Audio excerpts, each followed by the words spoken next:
I finally watched Echo. It wasn't all bad.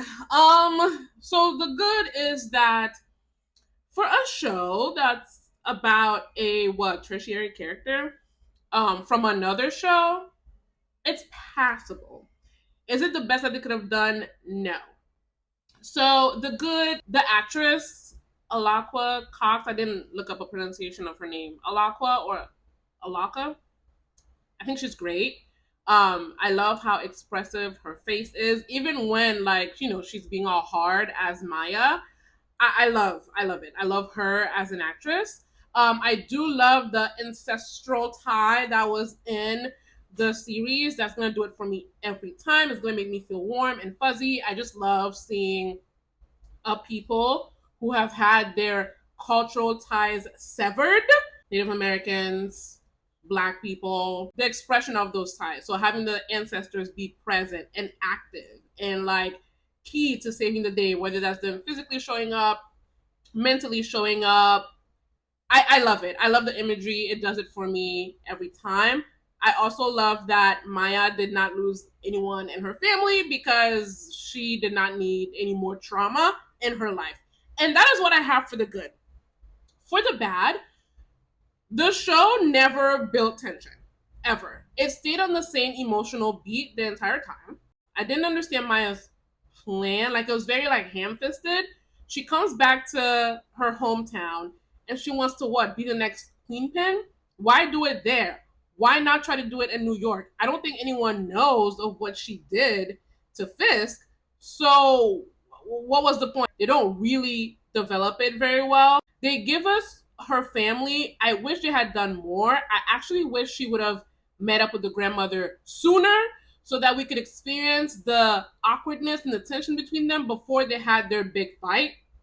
I don't think they handled her family well. The whole thing with her and Bonnie,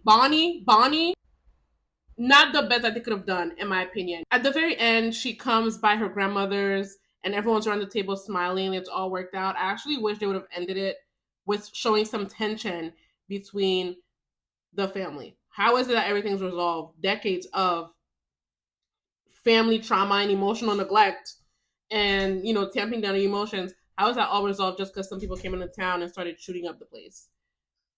As far as family goes, it actually didn't get interesting for me for Maya until Fisk came in. That was a strong part of the show.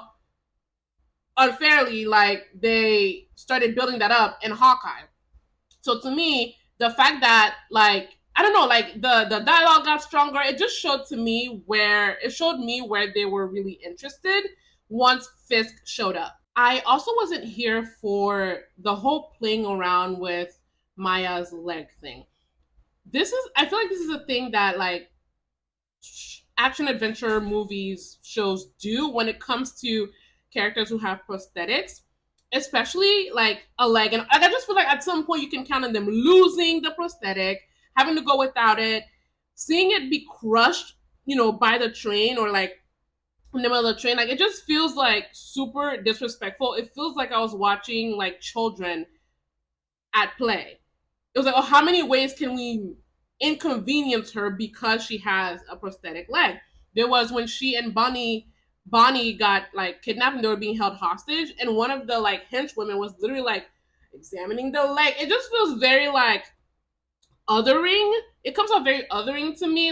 Of course you would never do this with someone whose limb was attached to their body. So why bother doing it because it's prosthetic? Because they can. It just came off very juvenile for me. And it being crushed by the train was the worst part. But yeah, those are the thoughts that I have about Echo. It was not a strong show. I expected better. My expectations were higher than what we got. That's what I got. Very low on my list of the